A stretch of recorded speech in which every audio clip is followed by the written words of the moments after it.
ایک مسلمان کے لیے بہت بڑا چیلنج ہے. یہ بھی سمجھتا ہوں آج ایسے دور میں جس دور میں 200 300 400 روپے کے لیے عورتوں کے جسم سے کپڑا نکل جاتا ہو، آج ایسے دور میں جس دور میں زناکاری کے لیے، بدکاری کے لیے، بے حیائی کے لیے سینما ہال کھول دیے گئے ہوں، پارک کھول دیے گئے ہوں، میرے بھائیو جس دور میں باضابطہ سرکار کی طرف سے بے حیائی کے کاموں کو فروغ دینے کے لیے ان کو لائسنس دے دیے گئے ہوں، ایسے دور میں میرے بھائیو اپنی شرمگاہ کی حفاظت کرنا ایک انسان کے لیے بہت بڑا کٹھن تو ہے، بہت بڑا چیلنج تو ہے. لیکن میرے بھائیو قربان جاؤ اسلام کا کہ اسلام نے ہمیں اور آپ کو اس چیلنج کو پار کرنے کے لیے اور اپنی شرمگاہ کی حفاظت کرنے کے لیے ہمیں ایک راستہ دیا، اور وہ راستہ ہے نکاح. نکاح شرمگاہ پر آپ شرمگاہ کی حفاظت نہیں کر پا رہے، آپ کو ڈر لگ رہا ہے کہ آپ اپنی خواہشات پر کنٹرول نہیں کر پا رہے، اسلام نے آپ سے کہا کہ جاؤ بھائی تم نکاح کر لو. اور یہی وجہ ہے کہ اسلام نے نکاح کو ہمارے لیے اور آپ کے لیے بہت آسان بنا دیا. لیکن یہ بھی ایک تلخ حقیقت ہے.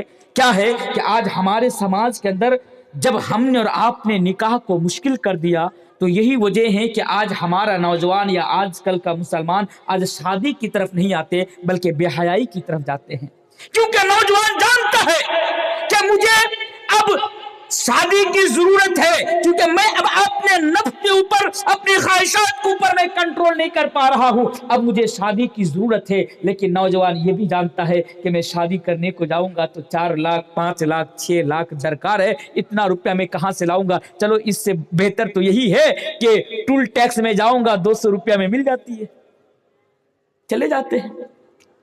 میرے بھائیوں نکاح کو آسان بناؤ تاکہ زناکاری مشکل ہو جائے، زناکاری کا دروازہ بند ہو جائے، زناکاری کا اور بے حیائی کا راستہ بند ہو جائے، اور ہمارا نوجوان یا آج کا مسلمان بے حیائی کی طرف نہیں، زناکاری کی طرف نہیں، بلکہ وہ نکاح کی طرف آئے. انشاءاللہ نکاح کو آسان کریں گے انشاءاللہ. تو پڑھیے انشاءاللہ.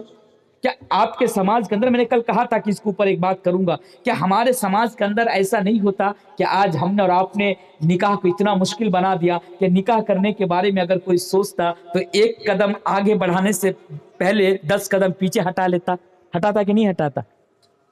ہر چیز میں آج ہم غیروں کی نقالی کرتے ہیں، اور سب سے زیادہ نکاح میں تو زیادہ کرتے ہیں. اور میرے بھائیوں میں اس پر زیادہ گفتگو نہیں کروں گا، لیکن میں اتنا ضرور آپ کے سامنے بتا کر جاؤں گا کہ کبھی اگر موقع ملے گا نا تو پروگرام رکھیے گا، اور اگر مجھے بلائیے گا تو مجھے یہ موضوع باضابطہ اسپیشل طریقے سے یہ موضوع دے دیجیے گا کہ اسلام میں نکاح کیسے ہونا چاہیے، اسلام میں نکاح کیسے ہونا چاہیے. انشاءاللہ اس موضوع پر گفتگو میں کبھی کروں گا. لیکن آج بس اتنا پیغام لے کر جا رہا ہوں کہ جنت میں اگر جانا چاہتے ہیں آپ اپنی زبان اور آپ اپنی شرمگاہ کی حفاظت کریں. انشاءاللہ دنیا میں آپ اس کی حفاظت کریں گے. اللہ کے پیارے رسول جناب محمد رسول اللہ صلی اللہ علیہ وسلم آپ کو جنت کی ضمانت اور جنت کی گارنٹی دیتے ہیں. انشاءاللہ آپ کامیاب ہوں گے، انشاءاللہ آپ جنت کے اندر جائیں گے. آئیے اور ایک حدیث میں آپ کے سامنے رکھتا ہوں کہ جنت میں جانے کے لیے آپ کو کیا کرنا پڑے گا. بہت آسان ہے، بہت ہمارے لیے اور آپ کے لیے بہت کام کی حدیث ہے، بہت کام کی چیز ہے. آئیے وہ حدیث میں آپ کے سامنے رکھتا ہوں کہ ہمیں اور آپ کو جنت کیسے مل سکتی ہے. عبداللہ ابن سلام ابھی اسلام قبول نہیں کیا، یہودیوں کا بہت بڑا عالم، وہ بیان کرتے ہیں کہ جب نبی کریم جناب محمد رسول اللہ صلی اللہ علیہ وسلم مکہ سے ہجرت کر کے مدینہ آتے ہیں، سارے لوگ نبی کریم جناب محمد رسول اللہ صلی اللہ علیہ وسلم کو دیکھنے کے لیے دوڑ پڑتے ہیں. میں بھی پیچھے پیچھے گیا کہ میں بھی دیکھوں کہ نبی دکھتے کیسے ہیں. عبداللہ بن سلام کہتے ہیں جب میری نظر نبی جناب محمد رسول اللہ صلی اللہ علیہ وسلم کے چہرے پر پڑی تو میں دیکھتے ہی سمجھ گیا کہ اللہ کی قسم یہ چہرہ کسی جھوٹ بولنے والے کا نہیں ہو سکتا، یہ چہرہ کسی قذاب کا نہیں ہو سکتا. عبداللہ بن سلام کہتے ہیں کہ میں اور بھی قریب گیا، میں اور بھی نزدیک گیا یہ جاننے کے لیے، یہ دیکھنے کے لیے کہ ذرا میں یہ دیکھوں، یہ میں پتہ کروں کہ نبی کریم جناب محمد رسول اللہ صلی اللہ علیہ وسلم اپنے ساتھیوں کو یعنی مسلمانوں کو، اپنے ماننے والوں کو کیا تعلیم دے رہے ہیں، کیا شکشا دے رہے ہیں. حضرت عبداللہ بن سلام کہتے ہیں کہ میں اور قریب میں گیا. قریب میں جانے کے بعد میں نے کیا دیکھا کہ نبی کریم جناب محمد رسول اللہ صلی اللہ علیہ وسلم مسلمانوں کو یہ تعلیم دے رہے تھے. کیا تعلیم دے رہے تھے؟ یا ایھا الناس، اے لوگوں افشوا السلام، کرو، وَأَطْعِمُوا الطَّعَامَ لوگوں کو کھانا کھلاؤ، وَصِلُوا الْأَرْحَامَ رشتہ داری کو جوڑو، وَصَلُّوا بِاللَّيْلِ وَالنَّاسُ نِيَامٌ اور رات کے اندھیرے میں اٹھ کر نماز پڑھو۔ اگر یہ 4 کام تم دنیا کے اندر کر لیتے ہو تو تدخلون الجنت بسلام، تو تم سلامتی کے ساتھ جنت کے اندر چلے جاؤ گے، تم آسانی کے ساتھ جنت کے اندر چلے جاؤ گے۔ اللہ اکبر، سلامتی کے ساتھ تدخل الجنت بسلام، سلامتی کے ساتھ تم جنت کے اندر چلے جاؤ گے۔ تو دنیا میں ہمیں کیا کرنا ہے؟ 4 چیزیں ہمیں کرنا ہے، 4 کام ہمیں کرنا ہے۔ اس حدیث کو بتائیں 4 کام کیا ہے؟ پہلی چیز افشوا السلام، سلام کو عام کرو۔ دوسری حدیث کے اندر ہے کہ تم جسے جانتے ہو اسے بھی سلام کرو، جسے نہیں جانتے ہو اسے بھی سلام کرو۔ سلام کو عام کرنا ہے ہمارے سماج کے اندر۔ اور ایک حدیث کے اندر ہے کہ اللہ کے نبی نے بیان فرمایا کہ تم اس وقت تک جنت کے اندر نہیں جا سکتے، لا تدخلون الجنت حتى تؤمنوا ولا تؤمنوا حتى تحبوا۔ پھر نبی نے بیان فرمایا اس وقت تک جنت کے اندر نہیں جا سکتے جب تک کہ تم ایمان والا نہ بن جاؤ، اور اس وقت تک تم ایمان والا نہیں بن سکتے ولا تحبوا، جب تک کہ تم آپس میں ایک دوسرے سے محبت کرنے نہ لگو۔ پھر نبی نے بیان فرمایا کہ میں تم کو وہ چیز نہ بتا دوں، وہ طریقہ نہ بتا دوں جس سے اپنانے پر تمہارے درمیان محبت پیدا ہو جائے گی۔ پھر نبی نے بیان فرمایا سلام کو عام کرو، یعنی سلام کرو۔ تو پتہ کیا چلا؟ پہلی چیز جنت میں جانے کے لیے ہمیں سلام کو عام کرنا ہے۔ کہیں جا رہے ہیں، راستے میں کسی سے ملاقات ہو گئی، السلام علیکم۔ مولوی صاحب آ رہے ہیں، السلام علیکم۔ چائے کی دکانوں میں چائے پینے کے لیے جا رہے ہیں، السلام علیکم۔ گھر میں داخل ہو رہے ہیں، السلام علیکم۔ سلام دیجئے، انشاءاللہ سلام دیں گے، سلام کو فروغ کریں گے۔ لیکن ہمارے سماج میں دھیرے دھیرے سلام ختم ہو رہا ہے۔ آج نیا یار یہ ٹیکنالوجی کا دور ہے، سب اپنے آپ کو ماڈرن سمجھتے، کیا گڈ نائٹ پاپا، گڈ نائٹ ماما، good night, good evening, good evening, good afternoon, بہت سارے کے لفظ ہیں، بہت سارے الفاظ آج ان کو بولا جاتا ہے، لیکن سلام کی آج ہمارے نظر میں کوئی ویلو یا کوئی اہمیت نہیں ہے۔ لیکن اگر کامیاب ہونا چاہتے ہیں میرے سلام کرو۔ ہاں، اور ایک چیز میں بتا دیتا ہوں آپ کے سامنے، ہمارے سماج کے اندر تو اسٹیٹس دیکھ کر بھی سلام دیا جاتا ہے، نہیں سمجھے؟ اسٹیٹس دیکھ کر مطلب لیبل دیکھ کر سلام پیش کیا جاتا ہے، لیبل دیکھ کر۔ سامنے سے ایک نیتا صاحب آ رہے ہیں، نیتا آ رہے ہیں، نیتا صاحب السلام علیکم، وہ تو ہو گیا۔ سامنے سے ایک مولانا صاحب آ رہے ہیں، مسجد کا امام آ رہے ہیں، اب ہماری زبان سے سلام نہیں نکلتا۔ نیتا کو دیکھ کر چیخ چیخ کر سلام کرنے والا جب ایک غریب آدمی کو دیکھ رہا ہے، اب اس کی زبان سے سلام نہیں نکل رہا ہے۔ تو یہ بھی ایک تلخ حقیقت ہے ہمارے سماج کے اندر کہ آج ہم نے سلام کو بھی لیبل میں اور سلام کو بھی اسٹیٹس میں بانٹ دیا ہوں کہ امیر کو دیکھتا ہوں سلام کرتا ہوں، اپنے سے اوپر لیبل کا آدمی دیکھتا سلام کرتا ہوں، غریب کو دیکھتا ہوں تو ہماری زبان سے سلام نہیں نکلتا ہے۔ میرے بھائیو ایسا نہیں، اگر آپ کامیابی پانا چاہتے ہیں ہر ایک مسلمان سے آپ سلام کیجئے، بھلے ہی وہ امیر ہو، بھلے ہی وہ غریب ہو، بھلے ہی اس کا اسٹیٹس آپ کے اسٹیٹس سے لو ہو یعنی کم ہو، پھر بھی آپ ان کو سلام کریں۔ یہ پہلی چیز ہے انشاءاللہ۔ دوسری چیز جنت میں جانے کے لیے، کامیاب ہونے کے لیے، کیونکہ اللہ کے نبی نے بیان فرمایا آپ بہت ہی آسانی کے ساتھ جنت کے اندر چلے جائیں گے۔ دوسری چیز کیا؟ وَأَطْعِمُوا الطَّعَامَ، کھانا کھلائیے۔ دیکھیے اسلام کے اندر، ہماری شریعت کے اندر کھانا کھلانے پر بہت زیادہ زور دیا گیا ہے۔ شیخ بیٹھے ہیں، شیخ اچھی طرح جانتے ہیں، میں آپ کے سامنے یہ بات واضح کر دیتا ہوں کہ اسلام کے اندر، ہماری شریعت کے اندر کھانے پر بہت زیادہ، کھانا کھلانے پر بہت زیادہ زور دیا گیا۔ کھلانے پر زور دیا گیا لیکن سماج میں کھانے پر زیادہ زور دیا گیا۔ کھانے پر اگر کہیں فری کو کھانے کو ملے تو ہم آگے ہیں، پیش ہیں، لیکن اگر کسی کو کھلانے کی باری آئے، کھلانے کی بات آئے تو ہم پیچھے ہٹ جاتے ہیں۔ ہمارے سماج میں، ہمارے سماج اور معاشرے کے اندر یہ بھی دیکھا جاتا ہے کہ جب کوئی بھکاری ہمارے گھر پہ آتا، جب کوئی غریب آدمی ہمارے گھر پہ آتا، بس ایک ٹائم کا کھانا مانگتا، میرے بھائیو ہم اس کو کھانا نہیں دیتے، باضابطہ یہاں تک کہتے ہاں تمہارے لیے کھانا بنا کے رکھا ہوا، آؤ کھا لو، یہاں تک بات ہم ان کے سامنے کر دیتے ہیں۔ میرے بھائیو ایک مسئلہ بہت ہی آسان طریقے سے میں آپ کے سامنے رکھتا ہوں۔ اسلام نے کہا کہ کھانا کھلاؤ، آپ ضرورت مندوں کو کھانا کھلائیے، اور اس میں سارے لوگ آ جاتے ہیں، چاہے رشتہ دار ہوں یا پھر آس پاس کے لوگ ہوں، کوئی بھکاری ہوں، کوئی بھی ہو، مہمان ہو، کھانا کھلانے کا اگر کسی کو موقع مل رہا ہے آپ اس کو کھانا کھلائیے۔ انشاءاللہ لوگوں کو کھانا کھلائیں گے تو انشاءاللہ اس کے بدلے میں کل قیامت کے دن آپ جنت کے اندر جائیں گے۔ تو 2 چیز ہو گئی، اور ایک چیز ہے رشتہ داری کو جوڑیے، رشتہ داری کو توڑیے مت۔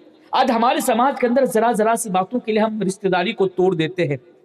ذرا ذرا سی باتوں کے لیے بھائی بہن سے الگ، بہن بھائی سے الگ ہو جاتے، آج بھائی بھائی سے الگ ہو جاتے۔ آپ کو معلوم ہے اس دنیا کے اندر آج تو ایک بھائی دوسرے بھائی کا سب سے بڑا دشمن بنا بیٹھا ہوتا ہے۔ آج تھانہ میں چلے جائیے، سب سے زیادہ مقدمہ، سب سے زیادہ کیس ایک مسلمان کو دوسرے مسلمان کے خلاف ملیں گے، اپنے بھائی کو سگے بھائی کے خلاف آپ کو ملیں گے۔ میرے بھائیوں، رشتہ داری کو نبھائیے، رشتہ داری کو جوڑیے، رشتہ داریوں کو توڑیے نہیں، اور ان کے جو حقوق ہیں آپ ان کو وہ حقوق دیجیے۔ اور چوتھی چیز، وصلو، اور اللہ کے نبی نے بیان فرمایا افشوا السلام واتموا الطعام وصلوا الارحام وصلوا باللیل والناس نیام۔ اور جب سارے کے سارے رات کے اندھیرے میں سوئے ہوئے ہوں، آپ اٹھے، رات کی تاریخ میں اٹھے، رات کے اندھیرے میں اٹھے اور اپنے رب کے سامنے سجدہ میں گر جائیے، اپنے رب کے لیے نماز پڑھیں، اللہ تبارک و تعالیٰ کو راضی کرا لیں۔ یہ چار چیزیں اگر آپ کرتے ہیں تو آپ آسانی کے ساتھ جنت کے اندر چلے جائیں گے۔ یہ کون کہہ رہا ہے؟ میں نہیں، اللہ کے پیارے رسول جناب محمد رسول اللہ پڑھیے صلی اللہ علیہ وسلم بیان فرماتے ہیں۔ آئیے اور ایک حدیث میں آپ کے سامنے رکھتا ہوں، جنت میں جانے کے لیے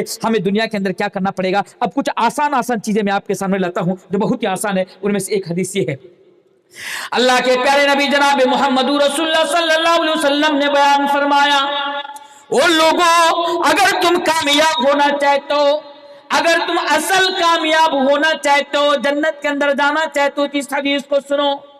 اللہ کے نبی جناب محمد رسول اللہ صلی اللہ علیہ وسلم بیان فرماتے ہیں،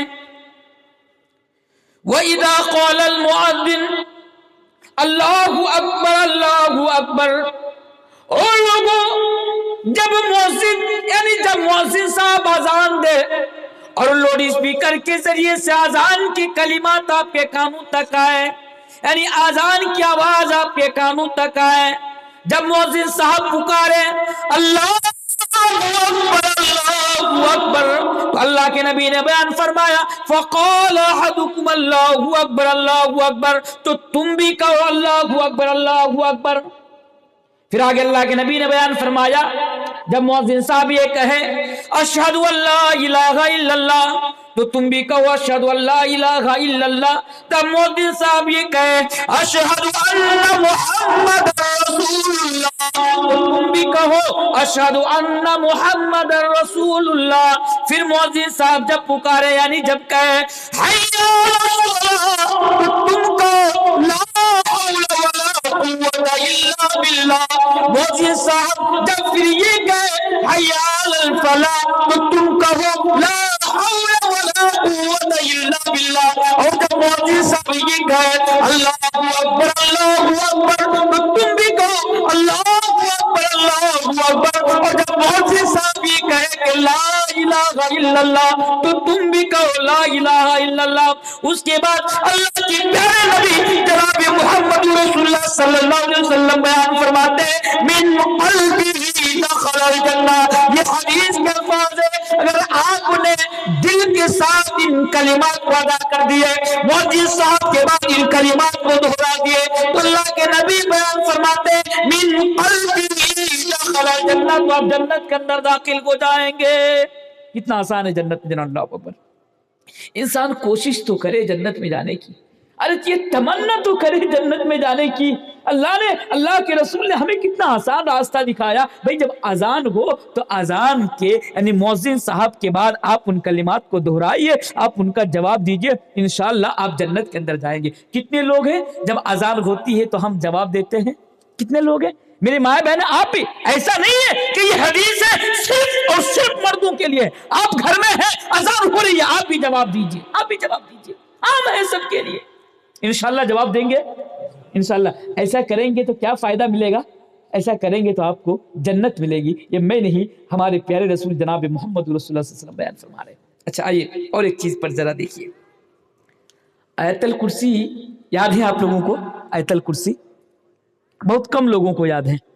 آج یہ بھی ایک تلخ حقیقت ہے کہ آج مسلمانوں کو بڑے بڑے گانے یاد ہو جاتے ہیں، لیکن آج مسلمانوں کو دعائیں یاد نہیں ہوتی ہے۔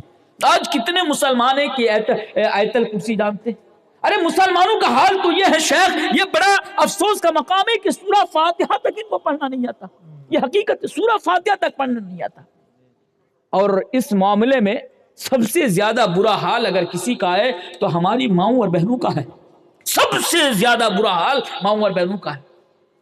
مجھے آج بھی وہ مسئلہ یاد ہے کہ حالانکہ یہ شریعت کی نظر میں یہ درست تو نہیں ہے، لیکن پہلے کا واقعہ ہے، اور تب میں زیر تعلیم تھا، میں پڑھتا تھا، مجھے معلوم ہے کہ لڑکی دیکھنے کے لیے گیا تھا، تو لڑکی دیکھنے کے لیے جب گیا تھا تو ان سے پوچھا گیا تھا، حالانکہ وہ لڑکی غالباً اگر میں غلط نہ ہوں، ان سے جب پوچھا گیا تھا اس کے کوالیفیکیشن کے بارے میں، اس کی ڈگری کے بارے میں، تو اس لڑکی نے جواب دیا تھا کہ میں ایم اے پاس ہوں، میرے چچا کے لیے میں ایم اے پاس ہوں۔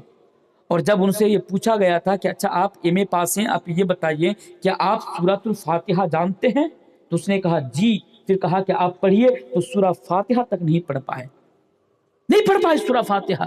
آپ کے گھر میں جو بیٹیاں ہیں، آپ ان سے سوال کیجئے، وہ صحیح سے نہیں پڑھ پائیں، نہیں پڑھ پائیں۔ گانے بلوا لیجئے، ان کو موبائل میں نچوا لیجئے، ڈانس کروا لیجئے، ٹک ٹاک پر کمر ہلوا کے لے لیجئے، یہ سب کچھ ان کو آتا ہے۔ لیکن اگر بات دعا کی ہو، بات قرآن آیت کی ہو، بات سنت کی ہو، میرے بھائیو یہ سب چیزیں ان لوگوں کو آج نہیں آتی ہیں۔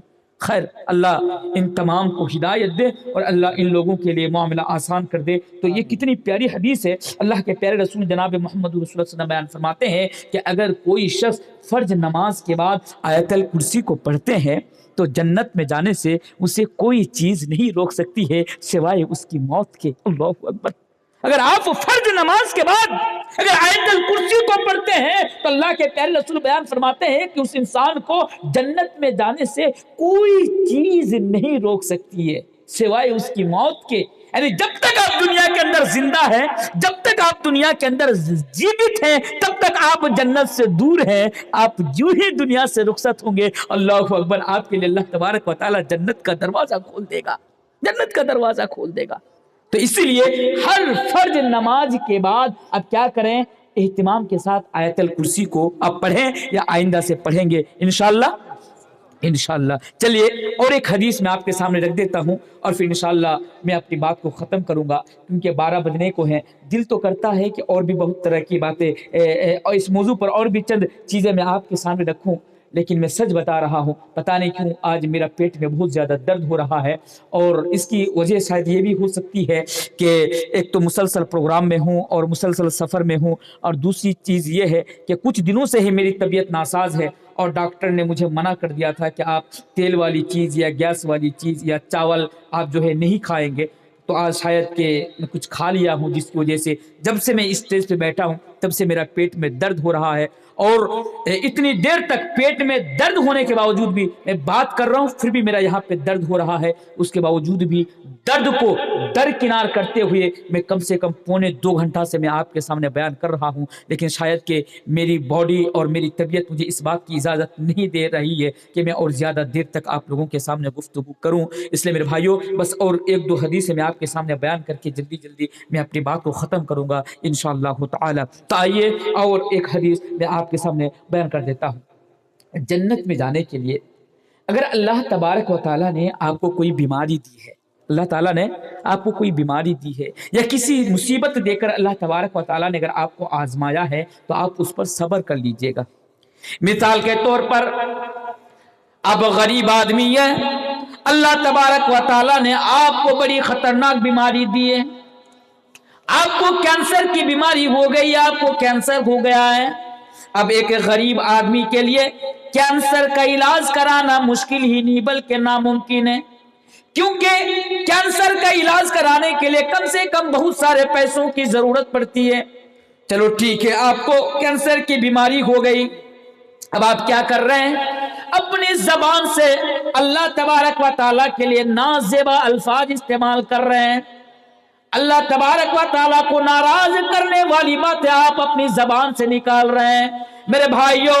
اس لیے یہ حدیث میں آپ کے سامنے رکھ رہا ہوں، چاہے بیماری کی شکل میں ہو یا کسی اور پریشانی کی شکل میں ہو، اگر آپ کے پاس اللہ کی طرف سے آئے تو میرے بھائیوں آپ اس پریشانی پر اللہ یعنی صبر سے کام لینا، آپ اس کے اوپر صبر کرنا، اس لیے کہ اگر آپ اپنی بیماری کے اوپر یا ان پریشانی کے اوپر اگر آپ صبر سے کام لیں گے تو صبر کی وجہ سے انشاءاللہ کل قیامت کے دن آپ کو جنت ملیں گی۔ اور اس حدیث کے تناظر میں اس حدیث کو سامنے رکھ کر اہل علم یہ بیان فرماتے ہیں، وہ حدیث صحیح بخاری کی حدیث ہے، ایک کالی کلوٹی عورت ہے، اللہ کے پیارے نبی جناب محمد رسول اللہ صلی اللہ علیہ وسلم کی خدمت میں آتی ہے، اور آنے کے بعد کہتی ہے یہ اللہ کے رسول مجھے مرگی کی بیماری ہے، اور جب یہ مرگی کا دورہ میرے اوپر آتا ہے میں چکر کھا کر زمین پر لیٹ جاتی ہوں، میں زمین پر گر جاتی ہوں اور میرا جسم سے میرا کپڑا نکل جاتا ہے، میرا ستر کھل جاتا ہے، اے اللہ کے نبی میں بے پردہ ہو جاتی ہوں، جسم سے کپڑا نکل جاتا ہے، آپ اللہ سے دعا کر دیجئے تاکہ یہ بیماری ٹھیک ہو جائے۔ میرے بھائیو حدیث کو غور سے سنیے، اللہ کے پیارے نبی جناب محمد رسول اللہ صلی اللہ علیہ وسلم نے بیان فرمایا، اے عورت اگر تو اس بیماری کے اوپر صبر کرتی ہے تو تیرے لیے میں جنت کی ضمانت دیتا ہوں، یعنی تیرے لیے جنت ہے، اور اگر اس کے باوجود بھی تو مجھے دعا کرنے کے لیے کہتی ہے تو میں اللہ کے لیے یعنی اللہ کے سامنے میں تیرے لیے دعا کر دوں گی۔ وہ عورت کہتی ہے کہ اللہ کے نبی اگر اس بیماری کے اوپر صبر کرنے کی وجہ سے، اگر اس بیماری کے اوپر یعنی صبر کرنے کی وجہ سے اگر مجھے جنت مل رہی ہے تو میں اس بیماری کے اوپر صبر کرنے کے لیے تیار ہوں، لیکن اللہ کے رسول آپ بس اللہ سے اتنی سی دعا کر دیجئے کہ جب یہ بیماری کا دورہ میری اوپر آئے، یعنی مرگی کا دورہ جب میرے اوپر آئے اور میں جب زمین پر لیٹ جاؤں یا جب میں زمین پر بے ہوش ہو کر گر جاؤں تو میرا جسم سے کپڑا نہ نکلے، میرا جسم یعنی میرا ستر سے کپڑا نہ گھٹے۔ پھر میرے بھائیو اللہ کے پیارے رسول جناب محمد رسول اللہ صلی اللہ علیہ وسلم اس عورت کے لیے دعا کرتے ہیں۔ اس حدیث کو سامنے رکھ کر اہل علم بیان فرماتے ہیں کہ اگر آج بھی ہم اور آپ کسی مصیبت میں یا کسی بیماری پر اگر ہم صبر سے کام لیتے ہیں، اللہ کی نافرمانی نہیں کرتے یا نازیبا چیزیں ہم اپنی زبان سے ادا نہیں کرتے ہیں، تو انشاءاللہ کل قیامت کے دن ہم اور آپ بھی اس کے اوپر صبر کرنے کی وجہ سے کامیاب ہوں گے۔ تو میرے بھائیوں رات کے 12 بج چکے ہیں اور اتنی دیر تک میں نے جس موضوع پر آپ حضرات کے سامنے خطاب کیا، میں ابھی تقریر ختم نہیں کر رہا ہوں، ابھی چند منٹ رکیے۔ تو اتنی دیر تک جو میں نے آپ لوگوں کے سامنے گفتگو کی، آج جو میں نے بہت ہی تکلیف سہتے ہوئے جو پیغام یا جو میسج میں نے آپ تک پہنچانا چاہا، وہ پیغام اور وہ میسج یہ ہے کہ میرے بھائیوں ہم دنیا کی کامیابی کے پیچھے جو آج بھاگ رہے ہیں یہ اصل میں ہمارے لیے کامیابی نہیں ہے، اصل کامیابی نہیں ہے۔ وقتی طور کے لیے کامیابی تو ہے لیکن اصل میں کامیابی نہیں ہے۔ ہمارے لیے اصل کامیابی آخرت کی کامیابی ہے، کیونکہ آخرت کی زندگی ہمیشہ ہمیشہ باقی رہنے والی ہے اور دنیا کی زندگی ختم ہو جانی ہے۔ بل تؤثرون الحیات الدنیا والآخرۃ خیر وابقی، اس لیے ہم دنیا میں آئے ہیں، اللہ تبارک و تعالیٰ نے ہمیں اور آپ کو دنیا کے اندر بھیجا ہے صرف دنیا کی کامیابی حاصل کرنے کے لیے نہیں، آخرت کی کامیابی حاصل کرنے کے لیے اور اس کی تیاری کرنے کے لیے ہمیں اور آپ کو دنیا کے اندر بھیجا گیا ہے۔ میرے بھائیوں ہم اور آپ مسلمان ہیں، جانے انجانے میں ہم سے اور آپ سے بہت ساری غلطیاں ہوئی، ہم سب جانتے ہیں۔ ہمارے سماج کے اندر بھی تو لوگ مرتے نہیں مرتے؟ سماج کے اندر لوگ مرتے کہ نہیں مرتے؟ مرتے ہیں نا میرے بھائی، موت کی کوئی گارنٹی نہیں ہے۔ اللہ نے آپ کو موقع دیا ہے، ابھی بیٹھے بیٹھے آپ کیا کریں؟ توبہ کریں، اور زندگی میں جو آپ نے غلطیاں کیے، زندگی میں جو آپ گناہ کا کام کیے، اس کے لیے آپ ندامت ہوں اور اللہ تبارک و تعالیٰ کی حضور میں، اللہ تبارک و تعالیٰ کی دربار میں، عدالت میں اب کیا کریں؟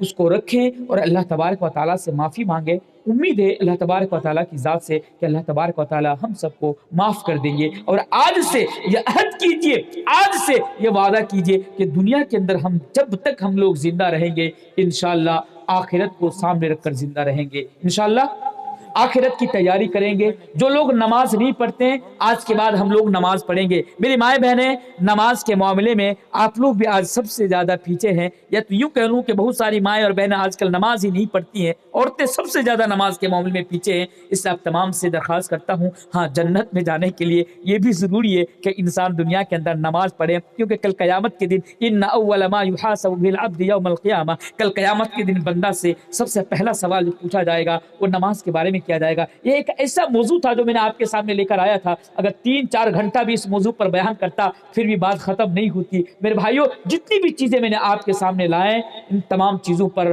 انشاءاللہ ہم سب عمل کریں گے۔ میں آخر میں اللہ تبارک و تعالیٰ سے دعا کرتا ہوں کہ الہ العالمین تو ہم سب کو دنیا میں رہ کر تو نیک اعمال کرنے کی توفیق عطا فرما، ایمان کے ساتھ ثابت قدم رہنے کی توفیق عطا فرما، قدم قدم پر تیرے اور تیرے رسول کی اطاعت کر کے زندگی گزارنے کی توفیق عطا فرما.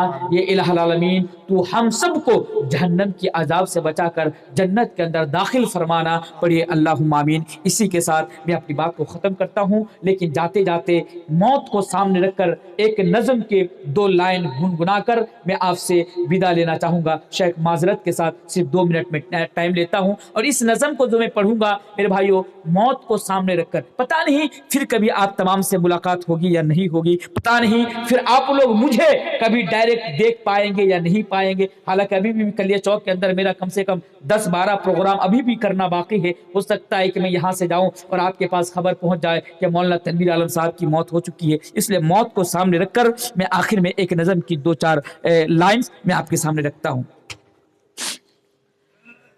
سنو دل سے یارو سلام آخری ہے، نظم آخری ہے، کلام آخری ہے، کلام آخری ہے. سنو دل سے یارو سلام آخری ہے، نظم آخری ہے، کلام آخری ہے، کلام آخری ہے. اس بات کو نہ یہ دنیا بڑی بے وفا ہے سنبھلنا، یہاں دل لگانے کی کوشش نہ کرنا، کوشش نہ کرنا. سنو دل سے یارو سلام آخری ہے، نظم آخری ہے، کلام آخری ہے، کلام آخری ہے. دعا کر لو بھائی جدا ہو رہا ہوں، رہی زندگی تو پھر آ کر ملوں گا، آ کر ملوں گا. دعا کر لو بھائی جدا ہو رہا رہی زندگی تو پھر آ کر ملوں گا، آ کر ملوں گا.